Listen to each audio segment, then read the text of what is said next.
One strong idea. So my story about my bride, the underlying one strong idea was it's very risky for you to shop for a wedding photographer on just price, right? That was the strong idea that I was trying to. So you have to ask yourself, before you start telling the story, what is the one underlying big idea that I want them to make the connection of? I'm not going to tell them it's risky to hire a cheap wedding photographer. I'm going to let them come to that conclusion on their own, but that's the one strong idea I want them to deduce from my story.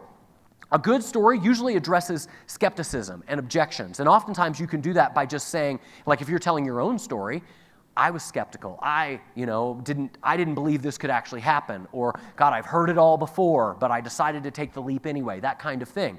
One clear and certain solution. Oftentimes, I've made the mistake of trying to do too much and give them too many solutions or actions in a single ad. Okay, and there's a quote I'll give you in a minute that solves that, but.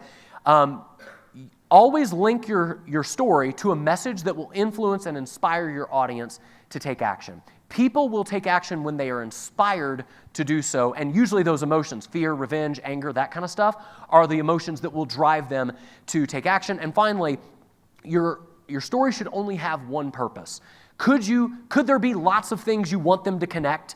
Yes, but don't try and do multiple ideas in one story. And I like to say, don't try to solve world hunger with a single story, right? What I want to do is just, what is the one problem they're dealing with today? Let's focus on helping them figure out how to solve that one problem with this one story. Now, when it comes to, you might be saying, Tyson, like you've got so many great stories. Where do you find your stories? Well, the truth, my friends, is stories are everywhere. And I love this quote from Stephen King.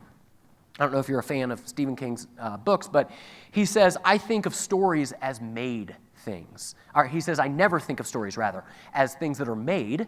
I think of them as things that are found, as if you pull them out of the ground. In other words, stories are everywhere. Instead of saying, where do I find stories? Start looking, right? You've heard a bunch of stories just this weekend alone all around you. And this is why I love to say, nothing bad ever happens to a marketer. Yeah, gross, right? I know, right? And here's why I say nothing bad ever happens to a marketer. Because every single thing that has ever happened to you that has been frustrating in your business is a story that humanizes you, that connects you and gives you credibility with your prospects. Don't be afraid to share your failures. Don't be afraid to share your own insecurities. When you try to put yourself on a pedestal and hide, like, I'm so great, I'm doing amazing, nobody can connect with that, right? But when you can share your vulnerabilities, when you can tell a story of something awful that's happened to you, it allows your prospects to connect with you, and I'm sure every single person in here can think of something awful that's happened to you in your life or in your business. Think about the story about me wasting money on leads and finding out they'd all been incentivized and none of them were quality anyway. At the time, that felt awful, like, oh my God, I've wasted all this money, but it turned out to be this wonderful story that has made me so much money as a result of using that story in my marketing. So I would encourage you to become a story collector. I use Evernote. I don't know if anybody here uses that software, but I pull it up on my phone, and when I see a story or when I hear a story, and if I'm driving in my car, I'll open up Evernote and I'll just speak the story out into my phone, and I have a running list of stories inside of Evernote. Whenever I'm marketing, I just pull it out, and sometimes I don't even know, and this is a big tip, sometimes I don't even know how I'm going to use the story. I don't even know what the message or what the connection is going to be. I just say, this is a pretty good story. Maybe I'll figure out a connection. In fact, I got a great story I'll tell you here in just a minute about that. So for you to become a story collector, here are a few ways you could do it. You can attend the company events. If you have customers that have had great stories or people at this event, write those down. Stories from your own life. They don't have to be business related, okay? You could just have a story, like I used the story about, the talk with my son, right here to bring home a totally non-the talk point in a business talk at a conference, right? That was just a story from my life. You can utilize stories like that in your marketing. Your stories of your personal failure, parables. If you hear, I've used in my marketing like folk tales and fables and parables. How many of you all know Aesop's Fables, the story of the fox and the grapes? You know that story? I've used that story a ton with you have people that request a refund, and then the next thing you know, they're like, oh, sand's a scam, right? You know why that is? It's the fox and the sour grapes. It's the exact same thing. It's, wow, those grapes look delicious. Wow, those look amazing. Oh, I can't reach it. They must be sour. Must be a scam, right? It's the only way for people to justify. It's a whole lot easier to say, well, that's a scam than to say, I'm too lazy to do the damn work, right? So I use that story in my marketing to drive home that point. And I say, listen, if you're like that fox, unsubscribe from my list. I don't want you if you're an excuse maker on my list. And that parable, or that fable rather, can help to make that point. Stories of celebrities. I made a lot of money from, everybody here remember when Ryan Lochte did the whole Ryan Lochte deal at the Olympics? And then he was on Dancing with the Stars, and somebody came out and tried to attack him. And I was watching it live when that happened. I wasn't watching it. My wife was watching it, and I was sitting next to her. And so, anyway, somebody came out to try to attack Ryan Lochte, and I immediately wrote an email. The subject line of the email said, Ryan Lochte attacked on live TV. Got a ton of open rates. I told that story. I connected it to an emotion that they had about, trusting in someone and being duped, and that rose up that emotion. They went and they bought an affiliate product that I was promoting straight from that email, right? So anything that happened, current events, which is another one on here, historical figures, interview people, pop culture, current events, stories in the news. You want a little secret? If anybody here want to know the one word you can add to your emails to instantly increase your open rates by about 20%? Trump, you got it. That's it. Now don't overdo it. Don't put Trump in every email. But if you do it once a month, you'll see a bump. And I tie something that Trump has done, I tell that story, and then I tie it to a business lesson, and then I get them angry or insecure or fearful about something, and then I drive them over to take the action that I want them to take. Now, I'm going to tell you two last stories here. While I'm doing that, you guys can grab the bonuses here. Let me tell you two examples, because I've got about 2 minutes left. One, I want to tell you a story of... Let's start with an example of how I overcome objections with stories. In almost every webinar that I do, this one story that happened to me in my life has made me so much money.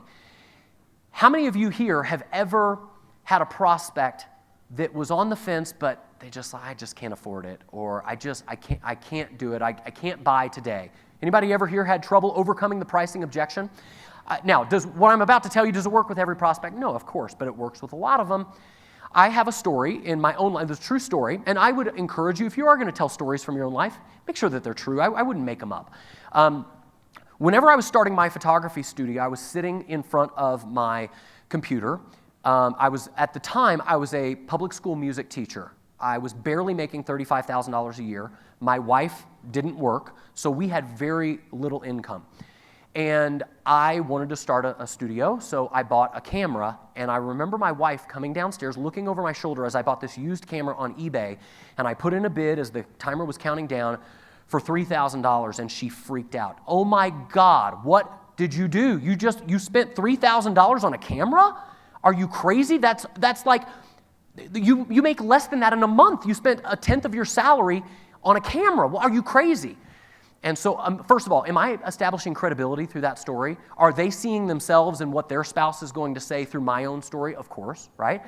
I'm sharing my own insecurities. But then, the moral of the story, I said, listen, I knew that camera, I said to my wife, listen, if I were buying this camera to just take pictures as a hobby, you're right, it would be an irresponsible, ridiculously stupid purchase. But I'm not. This is an investment in our future. I know that in about 30 to 60 days, this camera will be paid off because I'm going to start taking pictures of people. They will pay us. And I guarantee within 3 to 6 months it'll be paid off. And then it will be an investment that pays us over and over and over and over again. And then I went on to say, less than 2 years after I made that purchase, our photography studio was doing over $300,000 a year. Was that an expense or was it an investment? And so did I have to tell my prospects that what I was selling them was an investment?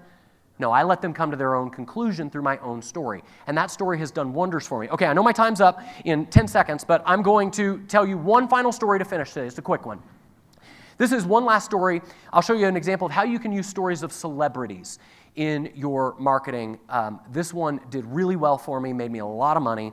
And I think it's a good one to end on. I think it's a very inspiring story. I'll show you how you can inspire your prospects to take action. I told this in an email, gave a call to action, and sold a bunch of an affiliate product. The story goes like this. There was this little girl in, East Texas, or Tennessee, rather. I can't remember the name of the town. Anyway, somewhere in East Tennessee. When she graduated high school, little bitty high school, rural town, and all the kids at high school got up and said what they were going to do after graduation. And little, Susie Sue got up and said, well, I'm going to marry Billy Bob over there. And I applauded for Susie Joe. And then Billy Bob got up. He said, well, I'm going to work with my dad on the farm, and everybody applauded for old Billy Bob. And anyway, this one little girl got up, and she said, well, I'm going to go to Nashville, Tennessee, and I'm going to be a country music star. And nobody clapped. In fact, there were a few snickers in the audience.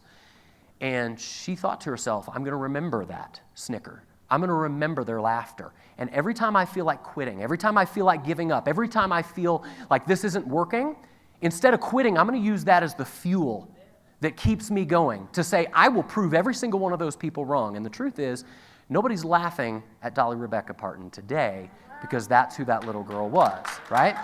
Isn't that a great story? Now, does that inspire you to take action? Does that inspire you to show the people who've doubted you in your past? It does me. And when I said at the end of my email, if you want to show everybody who's ever doubted you in your business, go grab this affiliate product. I pointed them over, made a ton of sales just from that one little story. All right, I hope you've gotten value. Did you guys enjoy this? Okay. Thank you. Again, if you haven't gone to jointyson.com/SAN, those bonuses, I'm taking them down on Friday. They'll be up through Friday, so make sure you watch the bonus videos through Friday. Until the next time, thank you. Have a good one.